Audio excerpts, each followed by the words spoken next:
Good morning everyone. আজকে ব্রেকফাস্টে প্রচুর লেট হয়ে গেছে। আর অন্য দিনে তো তোমরা দেখো যে আমি শুধু ডিম সিদ্ধ খাই, বা মানে হেলদি আমার ব্রেকফাস্টটা থাকে। বাট আজ আর হেলদি নেই। হ্যাঁ, অবভিয়াসলি ডিম সিদ্ধ তো রয়েইছে, বিকজ আজকে মঙ্গলবার নয়। আর কী রয়েছে দেখাই দিয়ে আমাকে আনা হয়েছে নান, আলুর দম, আর ডিম সিদ্ধ তো রয়েছে, তোমাদেরকে দেখালাম। আজকে হচ্ছে ব্রেকফাস্টটা আমার মানে চিট মিল হিসেবে হয়ে গেল।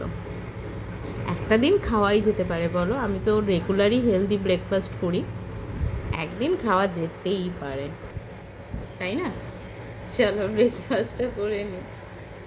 আর একজনকে দেখবে খাবে বলে, এই যে আমার অ্যানি সোনা, এই যে খাবে বলে, সেও নাকি নান খাবে। তার রুটি খাচ্ছে না আজকে, সে নান খাবে।